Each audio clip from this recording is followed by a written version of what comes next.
Hi guys, welcome back to the video. ಈ video ಬಹಳ important ಆಗಿರುತ್ತೆ, ಗಮನ ಕೊಟ್ಟು ಕೇಳಿಸ್ಕೊಳ್ಳಿ. ನೋಡಿ, ಫಸ್ಟ್ ಆಫ್ ಆಲ್ ಒಂದು ಕ್ಲಿಯರ್ ಇನ್ಸ್ಟ್ರಕ್ಷನ್ ಕೊಟ್ಬಿಡ್ತೀನಿ. ನಿಮಗೆ ಗೊತ್ತಿಲ್ಲದೇನೆ, ಆಯಿತಾ, ಐಡಿಯಾ ಇಲ್ಲದೇನೆ ಏನನ್ನೂ ನೀವೇ ಮಾಡಬೇಡಿ, ಆಯಿತಾ. ಫಸ್ಟ್ ವಿಚಾರದ ಬಗ್ಗೆ ತಿಳ್ಕೊಳ್ಳಿ. ಓಕೆ, ಹಿಂಗೆ ನಡೆಯುತ್ತೆ ವಿಚಾರಗಳು ತಿಳ್ಕೊಂಬಿಟ್ಟು ಆಮೇಲೆ ಏನಾರು ಡಿಸಿಷನ್ ತಗೊಳ್ಳಿ. ನಾನು ಇದನ್ನು ಯಾವ ಪರ್ಸ್ಪೆಕ್ಟಿವಲ್ಲಿ ಹೇಳ್ತಿದ್ದೀನಿ ಅಂತಂದರೆ, ಫಾರ್ ಎಕ್ಸಾಂಪಲ್, ಇವಾಗ ನಿಮಗೆ ಕಟ್ ಆಫ್ ಅಂದರೆ ಏನು ಅಂತ ಗೊತ್ತಿಲ್ಲ, ಆಯಿತಾ. ಸುಮ್ಮನೆ ಓಕೆ ಎಲ್ಲ ಕಟ್ ಆಫ್ ಅಂತ ಮಾತಾಡ್ತಿದ್ದಾರೆ, ಅದ್ರ ಬಗ್ಗೆ ಏನೋ ಅಸಂಪ್ಷನ್ ಮಾಡ್ಕೊಂಬಿಡೋದು, ಆಯಿತಾ. ಆ್ಯಂಡ್ ಕಾಲೇಜ್ಗಳು ಹೆಂಗೆ ಲಿಸ್ಟ್ ಮಾಡ್ಕೊಳ್ಳೋದು ನಿಮಗೆ ಗೊತ್ತಿಲ್ಲ, ಸುಮ್ಮನೆ ಯಾರೋ ಏನೋ ಮಾಡ್ತಿದ್ದಾರೆ, ಇಂತಿಂಥ ಕಾಲೇಜ್ಗಳು ಬೇಕಂತ ಕಾಲೇಜಲ್ಲಿ ಲಿಸ್ಟ್ ಮಾಡ್ಕೊಂಡ್ಬಿಡೋದು. No, understand how exactly the things are going to work. Understand this, then take the actions. Okay, this is what I recommend you guys to do. ಈಗ ನಾನು ನಿಮಗೆ ಈ ವಿಡಿಯೋದಲ್ಲಿ ಕ್ಲಿಯರಾಗಿ ಎಕ್ಸ್ಪ್ಲೇನ್ ಮಾಡ್ತೀನಿ ವಾಟ್ ಈಸ್ ಕಟ್ ಆಫ್, ಆಯಿತಾ. And ಈ cut ಆಫನ್ನ refer ಮಾಡ್ಕೊಂಡು ಯಾವ ರೀತಿ ಕಾಲೇಜ್ಗಳನ್ನ ಲಿಸ್ಟ್ ಆನ್ ಮಾಡ್ಕೊಳ್ಳೋದು. This second time I am doing this. I have not told this is actually second time I am doing this. ಅರ್ಥ ಮಾಡ್ಕೊಳ್ಳಿ, ಕ್ಲಿಯರಾಗಿ ಎಕ್ಸ್ಪ್ಲೇನ್ ಮಾಡ್ತೀನಿ. ದಯವಿಟ್ಟು ಏನೋ ಅಸಂಪ್ಷನ್ಗಳಿಂದ ಲಿಸ್ಟ್ ಮಾಡ್ಕೊಂಬಿಡಿ ಕಾಲೇಜ್ಗಳು, ಆಯಿತಾ.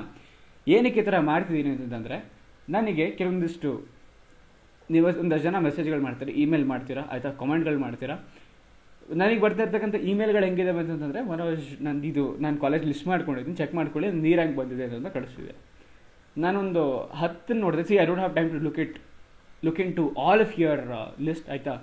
ಫಸ್ಟ್ ಪಾಯಿಂಟ್, ನನಗೆ ಎಲ್ಲಿ ಫ್ರೀಡಮ್ ಸಿಗುತ್ತೆ ಅಂತ ಟೈಮಲ್ಲಿ ನೋಡಿದಾಗ ಕೆಲವೊಂದಷ್ಟು ನೋಡೋದೆ. 10ರಲ್ಲಿ ಒಂದು 5ರಿಂದ 6 ಜನ ಹೆಂಗೆ ಮಾಡಿದ್ದೀರಾ ಅಂತಂದರೆ, 5ರಿಂದ 6 ಜನ, which means more than 50 to 60% of you people, only 40% of you have done it correctly. More than 50% of you what you guys have done is simple. ನೀವು ಕಾಲೇಜ್ಗಳು ಸುಮ್ಮನೆ ರಿಸಲ್ಟ್ ಮಾಡ್ಕೊಂಡೋಗಿದ್ರೆ, ನಿಮ್ಮ ರ್ಯಾಂಕಿಂಗ್ ಕನ್ಸಿಡರ್ ಮಾಡ್ಕೊಂಡಿಲ್ಲ, ಆಯಿತಾ. ಈ ವಿಡಿಯೋದಲ್ಲಿ ಕಟ್ ಆಫ್ ಅಂದರೆ ಏನು ಅಂತ ಎಕ್ಸ್ಪ್ಲೇನ್ ಮಾಡ್ತೀನಿ, ಮತ್ತು ಕಾಲೇಜ್ಗಳನ್ನ ಲಿಸ್ಟ್ ಡೌನ್ ಮಾಡ್ಕೊಳ್ಳೋದು ಹೆಂಗೆ, ನಿಮ್ಮ ರ್ಯಾಂಕ್ ತಕ್ಕಂಗೆ ಅಂತ ಎಕ್ಸ್ಪ್ಲೇನ್ ಮಾಡ್ತೀನಿ. ಗಮನ ಕೊಟ್ಟು ಕೇಳಿಸ್ಕೊಳ್ಳಿ, okay, which is really important. ಅದಕ್ಕಿಂತ ಮುಂಚೆ ನೀವೇನು ಚಾನಲ್ ಸಬ್ಸ್ಕ್ರೈಬ್ ಆಗಿಲ್ಲ, ಸಬ್ಸ್ಕ್ರೈಬ್ ಆಗಿ. ಆ್ಯಂಡ್ ನಮ್ಮ ಇನ್ಸ್ಟಾಗ್ರಾಮ್ ಲಿಂಕ್ ನಿಮಗೆ ಡಿಸ್ಕ್ರಿಪ್ಷನ್ ಸಿಗುತ್ತೆ. ತುಂಬ ಇನ್ಫಾರ್ಮೇಟಿವ್ ವೀಡಿಯೋಸ್ಗಳು ಬರ್ತಾವಲ್ಲಿ, ಫಾಲೋ ಮಾಡಿ ಇಟ್ಕೊಂಡಿರಿ. ಬನ್ನಿ ಡೈರೆಕ್ಟಾಗಿ ವೀಡಿಯೋಗೆ ಹೋಗೋಣ. ಅದಕ್ಕಿಂತ ಮುಂಚೆ ಸಣ್ಣ ಕ್ಲಾರಿಫಿಕೇಶನ್ ಕೊಟ್ಬಿಡ್ತೀನಿ ನಿಮಗೆ. ನೋಡಿ, ನಾನು KEA ವೆಬ್ಸೈಟಲ್ಲಿ ಯಾವುದೇ ನೋಟಿಫಿಕೇಶನ್ ಬರ್ದೇನೆ ನಾನು ಯಾವ ವಿಚಾರನೂ ನಂಬಲ್ಲ ಗುರು. ಫಸ್ಟ್ ಥಿಂಗ್ ಇಸ್, ನಾನು KEAನೇ ನಂಬಲ್ಲ, ಆಯಿತಾ. ಅವ್ರು ಯಾವಾಗಲೂ ರಿಸಲ್ಟ್ ಕೊಡ್ತೀನಿ ಅಂತ ಹೇಳ್ತಾರೆ, ಯಾವಾಗಲೂ ಕೊಡ್ತಾರೆ ಮನ್ಸಿಗೆ ಬಂದಾಗ. ಆ್ಯಂಡ್ ಯಾವಾಗ ರಿಸಲ್ಟ್ ಚೆಕ್ ಮಾಡೋಕೆ ಹೋದ್ರೂ ಸರ್ವರ್ ಏರಲ್ಲಿ ಬರುತ್ತೆ, ಕ್ರ್ಯಾಶ್ ಆಗಿಬಿಡುತ್ತೆ ಅವ್ರಿದು, ಆಯಿತಾ. ಅವ್ರದ್ದೇ ಕ್ರ್ಯಾಶ್ ಆಗಿಬಿಡುತ್ತೆ, ಲೋಡ್ ಬ್ಯಾಲೆನ್ಸರ್ಸ್ ಇಲ್ಲ ಅವ್ರ ಹತ್ರ ಪ್ರಾಪರಾಗಿ. ಆ್ಯಂಡ್ ಇನ್ನೊಂದೇನಪ್ಪ ಅಂತಂದರೆ, ಅವರು ನ್ಯೂಸಲ್ಲೇ ಒಂದು ಮಾತಾಡ್ತಾರೆ, ನೋಟಿಫಿಕೇಷನ್ಲೇ ಒಂದು ಕೊಡ್ತಾರೆ. C, I am not telling them okay these are the faults. these are like some of the frustrations that every student who is actually going through the counseling process of KEA, ಆಯಿತಾ, ಎಲ್ಲರೂ face ಮಾತಾಡ್ತಕ್ಕಂಥ issue ಇದು. ನಮಗೊಂದು clarity ಕೊಡಿ. Okay, ನೀವು ಹಿಂಗೆ ಮಾಡ್ತಿದ್ದೀರಾ, ಅದನ್ನು ಮಾಡಿ ಅಂತ ಡೇಟಲ್ಲಿ ಮಾಡಿ. ಸುಮ್ಮನೆ ಯಾಕೆ ಎಲ್ಲರೂ ಸತಾಯಿಸಿ ಮಡಗ್ತೀರಾ. And you have done false which you have done in this year, ದೇವರಿಗೆ ಬಿಟ್ಟಿದ್ದು, ಆಯಿತಾ. ಆ್ಯಂಡ್ ಇನ್ನೊಂದು ವಿಚಾರ, ಇದನ್ನು ಏನಕ್ಕೆ ಹೇಳ್ತಿದ್ದೀನಿ ಅಂತಂದರೆ, ಕೆಲವೊಂದು ಜನ ಮನೋಜ್ ಈ ವರ್ಷ ಡಾಕ್ಯುಮೆಂಟ್ ವೆರಿಫಿಕೇಷನ್ ಪ್ರಾಸೆಸ್ ಇಲ್ಲ ಅಂತ ಹೇಳ್ತಿದ್ದಾರೆ. ಐ ಡೋಂಟ್ ನೋ, ನನಗೆ ಗೊತ್ತಿಲ್ಲ ಅದ್ರ ಬಗ್ಗೆ. ಏನಕ್ಕೆ ಅಂತಂದರೆ, ನಾನು ನಿಮ್ಗೆ ಏನೇನು ಹೇಳಿದ್ದೆ, what is next after KCET ಅಂತ, this is the process which will be coming, ಆಯಿತಾ, which is a part of KCET entire counselling. Document verification ಆಗುತ್ತೆ, ಆಯಿತಾ. ಆ್ಯಂಡ್ ಅದಾದಮೇಲೆ ನಿಮಗೆ ಈ ಆಪ್ಷನಿಟಿ ಎಲ್ಲ ನಡೆಯುತ್ತೆ. ನಾನು ಏನಕ್ಕೆ ಇದನ್ನು ಹೇಳಿದೆ ಅಂತಂದರೆ, ನಿಮಗೆ ಜ್ಞಾಪಕ ಇದೆಯಾ, ನೀವು ಅಪ್ಲಿಕೇಶನ್ ಹಾಕೋ ಟೈಮಲ್ಲಿ ನೀವು ಯಾವ್ಯಾವ ಸ್ಕೂಲಲ್ಲಿ ಯಾವ್ಯಾವ ಕಾಲೇಜಲ್ಲಿ ಓದಿದ್ರೆ ಅಂತ ಆಗ್ತೀರಾ ಅಷ್ಟೇ ಹೊರತು, ನೀವು ಆ ಕಾಲೇಜ್ ಸಂಬಂಧಪಟ್ಟಾಗಿ ಸ್ಟಡಿ ಸರ್ಟಿಫಿಕೇಟ್ಗಳನ್ನ ಅಪ್ಲೋಡ್ ಮಾಡಿರೋದಿಲ್ಲ. ಅಕಸ್ಮಾತ್ ನೀವೇನಾದರೂ ಮಾಡಿದರೆ ನಿಮ್ಮ ಡಾಕ್ಯುಮೆಂಟ್ ವೆರಿಫಿಕೇಷನ್ ಪ್ರಾಸೆಸ್ ಮುಗಿದಿದೆ ಅಂತ ಅಂದ್ಕೊಳ್ಳಿ. ಅಕಸ್ಮಾತ್ ಮಾಡಲಿಲ್ಲ ಅಂತಂದರೆ ಇನ್ನೂ ಆಗಿಲ್ಲ. They will be verifying you. ನೀನು 7 ವರ್ಷ ಇದೇ ಅಂದರೆ ಕರ್ನಾಟಕದಲ್ಲೇ ಓದಿದ್ಯಾ, ಮತ್ತು ಇಂತಿಂಥ ತಾಲೂಕಲ್ಲಿ ಓದಿದ್ಯಾ, ಇಂತಿಂಥ ಡಿಸ್ಟಿಕಲ್ಲಿ ಓದಿದ್ಯಾ ಅಂತಂದ್ರೆ ನೀವು ವೆರಿಫೈ ಮಾಡ್ಕೊತಾರೆ. ಅದಾದಮೇಲೆ ಬರೋದು ಡಾಕ್ಯುಮೆಂಟ್ ವೆರಿಫಿಕೇಷನ್ ಪ್ರಾಸೆಸ್ ಅನ್ನೋದು one of the parts of this entire counselling process.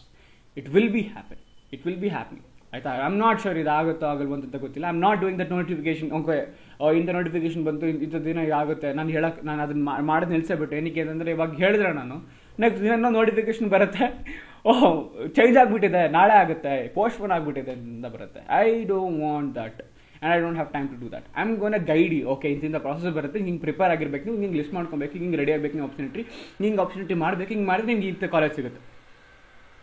ಇದನ್ನು ನಾನು ಹೇಳ್ಕೊಡ್ತೀನಿ. ಕಾಲೇಜ್ ಓದಿದ್ರೆ ಹೆಂಗೆ ಸರ್ವೈವ್ ಆಗಬೇಕು ಇದನ್ನು ಹೇಳ್ಕೊಡ್ತೀನಿ ನಾನು ನಿಮಗೆ. Okay, I hope this make sense. ಕರೆಕ್ಟಾಗಿ ವಿಡಿಯೋ ಸ್ಟಾರ್ಟ್ ಮಾಡೋಣ ಬನ್ನಿ. First of all, cut off ಅಂದರೆ ಏನು ಅಂತ ಕ್ಲಿಯರಾಗಿ ಅರ್ಥ ಮಾಡ್ಕೊಳ್ಳಿ. Okay, I am going to explain you what is cut off first, ಆಯಿತಾ. ಫಾರ್ ಎಕ್ಸಾಂಪಲ್ ನಮ್ಮ ಹತ್ರ ಮನೋಜ್ ಅಂತ ಒಬ್ಬ ಹುಡುಗ ಇದ್ದಾನೆ, ಆಯಿತಾ. ಮನೋಜ್ ಅಂತ ಒಬ್ಬ ಹುಡುಗ ಇದ್ದಾನೆ, ಇವನಿಗೆ ಒಂದಷ್ಟು ಕಾಲೇಜ್ಗಳಿಗೆ ಹೋಗಬೇಕು ಅಂತ ಆಸೆ ಇರುತ್ತೆ. I am telling, okay. ಅವ್ನು ಡೈರೆಕ್ಟಾಗಿ ಹೋಗಬಹುದಾ? No. There are actually methods in which he can go. One is management, second one is KCET, third one is via COMEDK, fourth one is via JEE main score, not advance score, main score, ಆಯಿತಾ. ಇದಿಷ್ಟು ಇರುತ್ತೆ ನಮ್ಮ ಕರ್ನಾಟಕದಲ್ಲಿ ಇರ್ತಕ್ಕಂಥ ಕಾಲೇಜುಗಳನ್ನ ಸೇರ್ಕೊಳ್ಳೋದಕ್ಕೆ. So ಅವನೇನು ಮಾಡ್ತಾನೆ, ಅವ್ನು management ಕೋಟಾಗೆ ಹೋಗ್ಬೇಕಾ, ಅವನ ಹತ್ರ ದುಡ್ಡು ಇರೋದಿಲ್ಲ ಮ್ಯಾನೇಜ್ಮೆಂಟ್ ಕೋಟಾ ಹೋಗೋದಕ್ಕೆ. ಸೊ ಅವನೇನು ಮಾಡ್ತಾನೆ, ಅದು ಆಪ್ಷನ್ನ ಕ್ಯಾನ್ಸಲ್ ಮಾಡ್ಕೋತಾನೆ. ಅವ್ನು ಕಾಮೆಡ್ಗೆ ಅಂತ ಹೋಗ್ಬೇಕಾ, ಕಾಮೆಡ್ಗೆ ಫೀಸ್ ಆಲ್ಮೋಸ್ಟ್ ಮ್ಯಾನೇಜ್ಮೆಂಟ್ ಅಷ್ಟೇ ಇರುತ್ತೆ, ಅವನು ಎಕ್ಸಾಮು ಬರೋದಿಲ್ಲ, ಆ ರಿಸ್ಕ್ ತೊಗೊಳಕ್ಕೆ ಹೋಗ್ತಾ ಇಲ್ಲ. ಆ್ಯಂಡ್ JEE ಮೇನ್ಸಲ್ಲೂ ಚೆನ್ನಾಗಿ ಮಾಡಿಲ್ಲ, ಅವನ ಹತ್ರ ಇರೋ ವೇ ಒಂದೇನೆ KCET ಮುಖಾಂತರ ಕಾಲೇಜ್ ಸೇರ್ಕೊಳ್ತಕ್ಕಂಥದ್ದು, ಆಯಿತಾ. ಇವಾಗ KCET ಎಕ್ಸಾಮ್ ಬರೆದಿದ್ದಾನೆ ಅಂದ ತಕ್ಷಣ ಅವನಿಗೆ ಅವ್ನು ಯಾವ ಕಾಲೇಜ್ ಅವ್ನು ನೆನೆಸಿದ್ದಾನೆ ಹೋಗಬೇಕು ಅಂತ ಕಾಲೇಜ್ಗೆ ಹೋಗಬಹುದು ಅವನು? ಇಲ್ಲ, ಹೋಗೋಕ್ಕಾಗಲ್ಲ. I will tell you why. There is one barrier. ಅದು ಯಾವುದಪ್ಪ ಅಂತಂದರೆ ಒಂದು lock, that is called as KCET cut off, ಆಯಿತಾ. KCET ಕಾಲೇಜ್ ಕಟ್ ಆಫ್ ಇದು ಏನಪ್ಪ ಅಂತಂದರೆ, ಈಗ ಡಿಫ್ರೆಂಟ್ ಕಾಲೇಜ್ಗಳು ಇರ್ತಾವಲ್ವಾ, ಆ ಕಾಲೇಜಿಗೆ ನೀನು ಹೋಗಬೇಕು ಅಂತಂದರೆ ಆ ಕಾಲೇಜ್ ಪಾಪ್ಯುಲಾರಿಟಿ ಸಂಬಂಧಪಟ್ಟ ಹಾಗೆ, ಮತ್ತು ಕಾಲೇಜ್ ಈಗ ಸ್ಟೂಡೆಂಟ್ಸ್ಗಳು ಅಪ್ರೋಚ್ ಆಗ್ತಿರೋ ಡಿಮ್ಯಾಂಡ್ ಸಂಬಂಧಪಟ್ಟ ಹಾಗೆ, ಮತ್ತು ಪ್ರತಿ ವರ್ಷ ಬೆಳೀತಾ ಇರ್ತಕ್ಕಂಥ ಕಾಂಪಿಟೇಷನ್ ಸಂಬಂಧಪಟ್ಟ ಹಾಗೆ ಕಾಲೇಜ್ ಒಂದು ಕಟ್ ಆಫ್ ಇರುತ್ತೆ, ಆಯಿತಾ. ಈ ಕಟ್ ಆಫ್ ಅನ್ನೋ ಬ್ಯಾರಿಯರ್ನ ನೀನು ಕೀಯಿಂದ ಬ್ರೇಕ್ ಮಾಡಿದ್ರೆ ನಿನಗೆ ಕಾಲೇಜ್ಗೆ ಎಂಟ್ರಿ ಸಿಗುತ್ತೆ, ಆಯಿತಾ. This is what the process is. Simple. Cut off ಅಂದರೆ ಇಷ್ಟೇ. ಕಟ್ ಆಫ್ ಅಂತಂದರೆ ಒಂದು ಲಾಕ್ ಅಂತ ನೆನೆಸ್ಕೊಳ್ಳಿ. ಈ ಲಾಕನ್ನು ನೀವು ಭೇದಿಸ್ಬೇಕಂತಂದರೆ ನಿಮ್ಮ ರ್ಯಾಂಕು ಆ ಲಾಕಿಗೆ ಸಪೋರ್ಟ್ ಆಗಬೇಕಾಗಿರುತ್ತೆ ಅಷ್ಟೇ. ಫಾರ್ ಎಕ್ಸಾಂಪಲ್, ಲೆಟ್ಸೆ ಒಂದು ಎಕ್ಸಾಮ್ ಕಾಲೇಜ್ ಎಕ್ಸ್ ಕಾಲೇಜ್ ಇದೆ, ಆ ಕಾಲೇಜ್ದು ಕಟ್ ಆಫ್ ಇದೆ 5,000 ಫಾರ್ CSC ಬ್ರಾಂಚ್. ನಿಮ್ಮ ರ್ಯಾಂಕ್ ಇದೆ 4,700. ಲಾಸ್ಟ್ ಇಯರ್ ರ್ಯಾಂಕ್ ಹೇಳ್ತಾ ಇರೋದನ್ನು ಈ ವರ್ಷದ ಫಸ್ಟ್ ರೌಂಡಲ್ಲಿ ನಿಮ್ಗೆ ಯಾವುದೇ ಕಾರಣಕ್ಕೂ ಈ ವರ್ಷದ ಕಟ್ ಆಫ್ ಸಿಗೋದಿಲ್ಲ.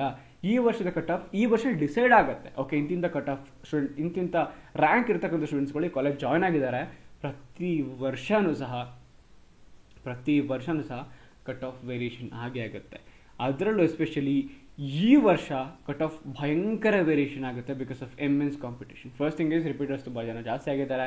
ಆ್ಯಂಡ್ ಈ ವರ್ಷ ಮೋರ್ ದೆನ್ 3 lakh ಪೀಪಲ್ ಬರೆದಿದ್ದಾರೆ ಎಕ್ಸಾಮಿನೇಷನ್ ಬರೆದಿದ್ದಾರೆ. ಆ್ಯಂಡ್ ರ್ಯಾಂಕ್ ವೇರಿಯೇಷನ್ ಆಗಿದೆ 1 to 3 lakh.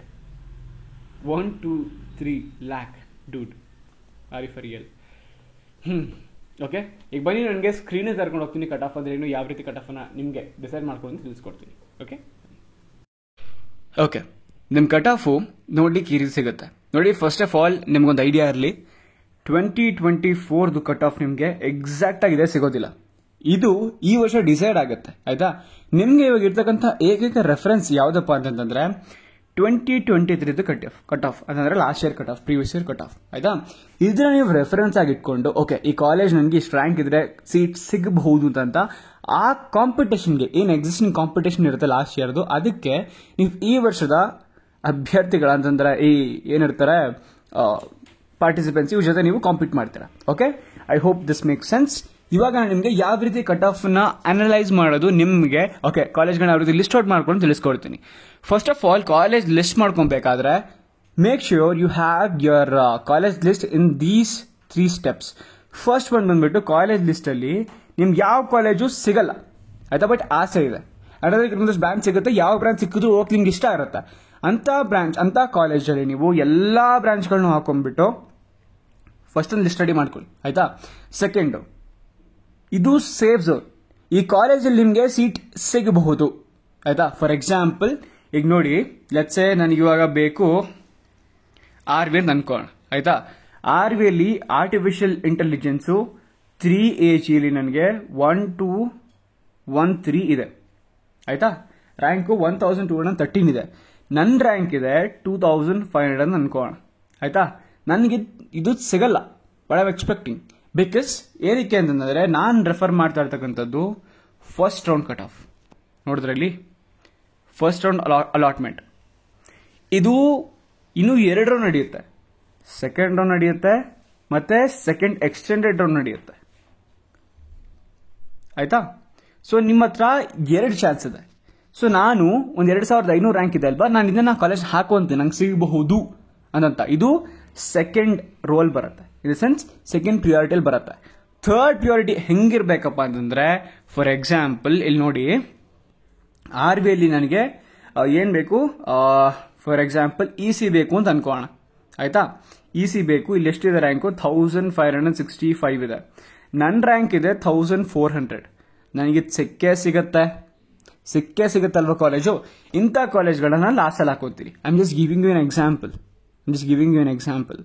ಅದು ಅಷ್ಟೇ, ನಾನು ಎಕ್ಸಾಂಪಲ್ ಅಷ್ಟೇ ಕೊಡ್ತಾ ಇರ್ತಕ್ಕಂಥದ್ದು. ನಾನು ಪಾಯಿಂಟ್ ಮಾಡಿ ಹೆಂಗೆ ತೋರಿಸ್ತೀನಿ ಹಂಗೆ ನೀವು ಇದು ಮಾಡ್ಕೊಂಡ್ಬಿಡ್ತೀರಾ. I should give you different example. For example, ಬೇಡ ಜಾಸ್ತಿ ರ್ಯಾಂಕ್ ಎತ್ಕೊಂಡ್ಬಿಡ್ತೀನಿ, ಆಯ್ತಾ? ಸೊ ನನಗೆ ರೊಬಾಟಿಕ್ಸ್ ಬೇಕು ಅಂತ ಅನ್ಕೊಳ್ಳಿ. ಇಲ್ಲಿ ಬ್ಯಾಂಗ್ಳೂರ್ ಇನ್ಸ್ಟಿಟ್ಯೂಟ್ ಆಫ್ ಟೆಕ್ನಾಲಜಿ ಇದರಲ್ಲಿ ನನಗೆ ರೊಬಾಟಿಕ್ಸ್ ಬೇಕು ಅಂತ ಅನ್ಕೊಳ್ಳಿ. ನಂದು GM ಕನ್ನಡ ಮೀಡಿಯಂ ಕೋಟಾ ಇದೆ. ನನ್ನ ರ್ಯಾಂಕ್ ಇದೆ ಎಷ್ಟು? 50,000 ಇದೆ ಅಂತ ಅನ್ಕೊಳ್ಳಿ, ಆಯ್ತಾ? ಇಲ್ಲಿ ನೋಡಿ, ಸೇಮ್ ರೊಬಾಟಿಕ್ಸ್ ಅಂಡ್ AI ನನಗೆ 50,000ಕ್ಕೆ ಸೀಟ್ ಸಿಗ್ತಾ ಇದೆ ವಿತ್ ಕನ್ನಡ ಮೀಡಿಯಂ ಕೋಟಾ ಹೇಳ್ತಾ ಇರ್ತಕ್ಕಂಥದ್ದು, ಆಯ್ತಾ? ಸೊ ನಾನು ಇದನ್ನ ಹಾಕೊಂತೀನಿ, ನಂಗೆ ಸಿಕ್ಕೇ ಸಿಗುತ್ತೆ. ಇದು ನಿಮ್ಮ ಥರ್ಡ್ ಪ್ರಿಯಾರಿಟಿ ಆಗಿರಬೇಕು. ಅಂತಂದ್ರೆ ನಿಮ್ಗೆ ಯಾವ ಕಾಲೇಜ್ ಸಿಗುತ್ತೆ, ಆಯ್ತಾ? ನಿಮಗೆ ಬ್ರಾಂಚ್ಗಳನ್ನ ಡಿಫ್ರೆಂಟ್ ಬ್ರಾಂಚ್ ಹೇಳ್ತಿದ್ದೀನಿ. ನೀವು stick to few specific branches which you want it to go. ನಿಮ್ಗೆ ಯಾವ್ದಕ್ಕೆ ಹೋಗ್ಬೇಕು ಅಂತ ಇರುತ್ತೆ, ಆಯ್ತಾ? ಆ ಬ್ರಾಂಚ್ಗಳನ್ನ ನೀವು ಹಾಕೊಂಬಹುದಾಗಿರುತ್ತೆ. ಸಿಕ್ಕಿದ ಬ್ರಾಂಚ್ಗೆ ಹೋಗ್ತೀನಿ, no, don't do that mistake. ನಾನು ನಿಮ್ಗಾಗಲೇ ತಿಳಿಸ್ಕೊಟ್ಟಿದ್ದೀನಿ. ನಮ್ಮ ಕರ್ನಾಟಕದಲ್ಲಿ ಇವಾಗ ಯಾವ್ಯಾವ ಬ್ರಾಂಚಿಗೆ ಜಾಬ್ ಸ್ಕೋಪ್ ಚೆನ್ನಾಗಿದೆ ಅಂತ ತಿಳಿಸ್ಕೊಟ್ಟಿದ್ದೀನಿ. ಸೊ ಅಂತ ಬ್ರಾಂಚ್ಗಳನ್ನ ಜಾಸ್ತಿ ಚೂಸ್ ಮಾಡೋದಕ್ಕೆ ಪ್ರಯತ್ನ ಮಾಡಿ. I am not telling you guys to choose, I am not demotivating you guys to choose these branches, like I'm not pointing out those branches, ಆಯ್ತಾ? ನಾನು ಆ ವಿಡಿಯೋದಲ್ಲಿ ಯಾವ್ಯಾವ ಬ್ರಾಂಚ್ಗಳು ಚೆನ್ನಾಗಿದೆ ಅಂತ ಹೇಳಿದ್ದೀನಿ, ಆ ಬ್ರಾಂಚ್ಗಳಿಗೆಲ್ಲ ಪ್ಲೇಸ್ಮೆಂಟ್ಸ್ ಯಾವ ರೀತಿ ಕೊರತೆ ಇಲ್ಲ. Okay, and I hope that makes sense for you guys. ಈ ರೀತಿ ಕಟ್ ಆಫ್ ನೋಡ್ಕೊಂಡು ನೀವು ಕಾಲೇಜ್ನ ಲಿಸ್ಟ್ ಮಾಡ್ಕೊಬೇಕಾಗಿರುತ್ತೆ. ಆ್ಯಂಡ್ ನಾನು ಲಿಸ್ಟ್ ಕೊಡ್ತೀನಿ, ಈ ಲಿಸ್ಟಲ್ಲಿರೋ ಕಾಲೇಜ್ಗಳನ್ನ ಆ್ಯಡ್ ಮಾಡ್ಕೊಂಡು ಈ ಲಿಸ್ಟ್ ನಿಮ್ಮ ಲಿಸ್ಟ್ ಇದು ಮಾಡ್ಕೊಂಬಿಡಿ. ಬಿಕಾಸ್ ನೋಡಿ, ನೀವು ಮಾಡ್ತಾ ಇರ್ತಕ್ಕಂಥ ಮಿಸ್ಟೇಕ್ ಏನಪ್ಪಾ ಅಂತಂದ್ರೆ, ಫಾರ್ ಎಕ್ಸಾಂಪಲ್ ನೀವು 10 ಕಾಲೇಜ್ ಹಾಕೊಂಡಿದ್ರೆ ಅಂತಂದ್ರೆ 10 ಕಾಲೇಜಲ್ಲಿ ಈಗ ಒಂದು 3-4 ಕಾಲೇಜ್ ನಿಮ್ಗೆ ಸಿಗದಿರೋದಿರಬೇಕು, 3-4 ಕಾಲೇಜ್ ಹೋಗಿ ಸಿಗಬಹುದು ಅಂತ ಇರಬೇಕು. ಅಂಡ್ ಇನ್ನು 3-4 ಕಾಲೇಜ್ ಹೆಂಗಿರ್ಬೇಕು ಅಂತಂದ್ರೆ, ನನಗೆ ಸಿಕ್ಕೇ ಸಿಗುತ್ತೆ, ಏನ್ ಸಿಗ್ಲಿ ಅಂತಂದ್ರು ಆ ಕಾಲೇಜ್ನ ಹೋಗೋದಕ್ಕೆ ರೆಡಿ ಆಗಿದ್ದೀನಿ, ಇಂಥ ಕಾಲೇಜ್ಗಳನ್ನ ಹಾಕೊಂಡಿರ್ಬೇಕಾಗಿರುತ್ತೆ. ಅವಾಗ ನಿಮಗೆ ಸೀಟ್ ಅಲಾಟ್ಮೆಂಟ್ ಆಗೋದು. ಇಲ್ಲ ಅಂದ್ರೆ ಸೀಟು ಅಲ್ಲಿ ಸಿಗೋಲ್ಲ, ನಿಮಗೆ ಸೀಟ್ ಅಲಾಟ್ಮೆಂಟು ಆಗಲ್ಲ. ಪ್ರತಿ ವರ್ಷ ಏನಿಲ್ಲ ಅಂತಂದ್ರು ಒಂದು 10,000-15,000 ಜನಗಳು, I am not this not a small number, ಆಯ್ತಾ? 10,000-15,000 ಜನಗಳು ಇದೇ ತರ ಆಪರ್ಚುನಿಟಿ ಮಾಡ್ತಿದ್ದಾರೆ. ಸೆನ್ಸ್ ಅವ್ರಿಗೆ 10% ನಾಲೆಜ್ ಇರೋದಿಲ್ಲ, ಸುಮ್ಮನೆ ಬರ್ತಾರೆ, ಆಯ್ತಾ? ಕಾಲೇಜ್ಗಳ ಹೆಸರುಗಳನ್ನ ಹಾಕೊಂತಾರೆ, ಅವ್ರು ರ್ಯಾಂಕ್ ನೋಡೋದಿಲ್ಲ, ಅಲ್ಲಿ ಎಷ್ಟು ಕಟ್ ಆಫ್ ಇದೆ ನೋಡೋದಿಲ್ಲ, ಸುಮ್ಮನೆ ರ್ಯಾಂಕು ಬ್ರಾಂಚ್ಗಳನ್ನ ಹಾಕ್ಬಿಡೋದು ಅಂಡ್ ವೇಟ್ ಮಾಡೋದು ಲಕ್ಗೆ, ನಸೀಬ್ಗೆ. No, you will not get it. Do ಅರ್ಥ ಮಾಡಿಕೊಂಡು ಹೆಂಗೆ ಎಕ್ಸಾಕ್ಟ್ಲಿ ವರ್ಕ್ ಆಗುತ್ತೆ ನೋಡಿ. ನಿಮಗೆ ಸಿಗ್ತಕ್ಕಂಥ ಕಾಲೇಜ್ಗಳು ನೀವು ಹಾಕಲಿಲ್ಲ ಅಂತಂದ್ರೆ ನಿಮ್ಗೆ ಮೆಜಾರಿಟಿ ಸಿಗೋದಿಲ್ಲ. ನೀವು ಲಾಸ್ಟ್ ರೌಂಡ್ವರೆಗೂ ವೆಯ್ಟ್ ಮಾಡಿ, ಆಯ್ತು? ಲಾಸ್ಟ್ ರೌಂಡ್ವರೆಗೂ ವೆಯ್ಟ್ ಮಾಡಿ, that's fine, that's completely fine. But ನಿಮ್ಗೆ ಯಾವ್ದಾದ್ರು ಒಂದು ಕಾಲೇಜ್ ಲಾಸ್ಟಲ್ಲಿ ಏನೂ ಸಿಗ್ಲಿಲ್ಲ, ಯಾವ್ದೊಂದು ಕಾಲೇಜ್ ಓದಕ್ಕೆ ನೀವು ರೆಡಿ ಆಗಿರಬೇಕು, ಅಂತ ಕಾಲೇಜ್ಗಳನ್ನ ಲಾಸ್ಟಲ್ಲಿ ಹಾಕೊಳ್ಳಿ, ಆಯ್ತಾ? ನನ್ನ ಲಾಸ್ಟ್ ಆಪ್ಷನ್ ಇದು, ನನಗೆ ಸಿಗುತ್ತೆ ಕಾಲೇಜ್ ಅಂತ ಕಾಲೇಜ್ಗಳನ್ನ ಲಾಸ್ಟಲ್ಲಿ ನೀವು ಹಾಕೊಳ್ಳೇಬೇಕು. I hope this make sense. ನಿಮ್ಗೆ ಅರ್ಥ ಆಯ್ತು ಅನ್ಸುತ್ತೆ. ಈ ಕಟ್ ಆಫ್ ನಿಮ್ಗೆ ಹೆಂಗೆ ಸಿಗುತ್ತೆ ಅಂತಂದ್ರೆ, ಗೂಗಲ್ಗೆ ಹೋಗ್ಬಿಟ್ಟು KCET 2023 ಎಂಜಿನಿಯರಿಂಗ್ ಕಟ್ ಆಫ್ ಅಂತ ಸರ್ಚ್ ಮಾಡಿ, ಆಯ್ತಾ? ಹಿಂಗೆ ಸರ್ಚ್ ಮಾಡಿ, ನಿಮ್ಗೆ ಫಸ್ಟ್ ರಿಸಲ್ಟ್ ಬರುತ್ತೆ, ಬ್ಲೂ ಕಲರ್ ಇರುತ್ತೆ, ಆಯ್ತಾ? ಟೆಕ್ಸ್ಟ್ ಪಕ್ಕದಲ್ಲಿ PDF ಸಣ್ಣದಾಗಿರುತ್ತೆ, ಅದ್ರ ಮೇಲೆ ಕ್ಲಿಕ್ ಮಾಡಿ ನಿಮ್ಗೆ PDF ಡೌನ್ಲೋಡ್ ಆಗುತ್ತೆ. Okay, I hope this make sense. ನಿಮ್ಗೆ ಹೆಲ್ಪ್ ಆಗುತ್ತೆ ಅನ್ಸುತ್ತೆ. Will meet you in another video. Till then keep ಬೆಳಿಗ್ಗೆ ಪಾರ್ನಿಂಗ್. Thanks watching. ಬಾಯ್. ಏನಾದ್ರು ಡೌಟ್ಸ್ ಇದ್ರೆ ಕಾಮೆಂಟ್ ಸೆಕ್ಷನ್ ತಿಳಿಸಿ, ಅದ್ರ ಮೇಲೆ ವಿಡಿಯೋ ಮಾಡ್ಕೊಡ್ತೀನಿ.